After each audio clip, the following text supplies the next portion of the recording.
नाज़रीन अवां ॾिसी रहिया आहियो ख़बर 4 वेब टीवी। ख़बरुनि जे सिलसिले खे वधाईंदे ख़बर शामिल कयूं था मटियारीअ मां।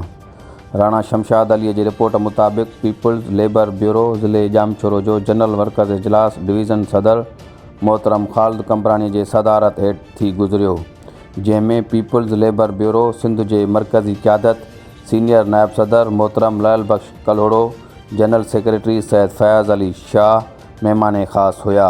जॾहिं त हिननि इजलास में ख़िताब कंदे चयो त मेहनतकश वेठा आहिनि नौजवान बुज़ुर्ग सभिनी खे अस्सलाम वालेकुम, या अली मदद, जीए भुट्टो, जीए मोहतरमा शहीद पंहिंजे बुज़ुर्ग साहिब। मां सभ खां पहिरीं त जेको माना अॼु पहिरियों प्रोग्राम तंज़ीम साज़ी खां पोइ ग़ुलाम हुसैन मुग़ल साहब खे जंहिं ऐं ॿियो असांजो भाउ ही जनरल सेक्रेटरी ऐं असांजो ज़िले जामशोर जो प्रेसिडेंट इम्तियाज़ हिंगोरो साहिब ऐं दिलशाद, इहे त उनजे लाइ उन्हनि अजाणियो ॾिनो आहे।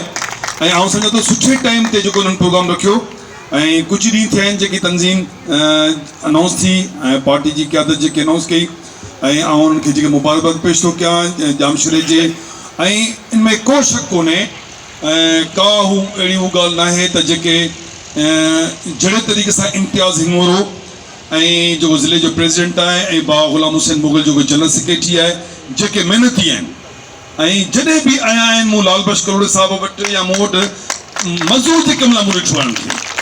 ऐं उहो चवंदा आहिनि मौला मुश्किल कुशा जो कोल त मुंहं ते बि तारीफ़ थी न कजे, वरी उहो तारीफ़ वधीक ख़राबु न थी वञनि। बाक़ाइदा जंहिंजी जेतिरी तारीफ़ मौला मुश्किल कुशा जो कोल ते जेकॾहिं घटि कंदा त ज़्यादा थींदी ऐं जेकॾहिं वधीक। पीपल्स पार्टी चेयरमैन मोहतरम बिलावल भुट्टो ज़रदारी साहब जी क़यादत में 27 फरवरी कराचीअ खां मार्च शुरू कंदी।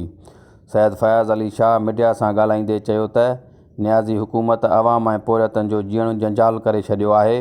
पोरियत हिक वेले जे मानी ॻभे लाइ परेशान आहिनि।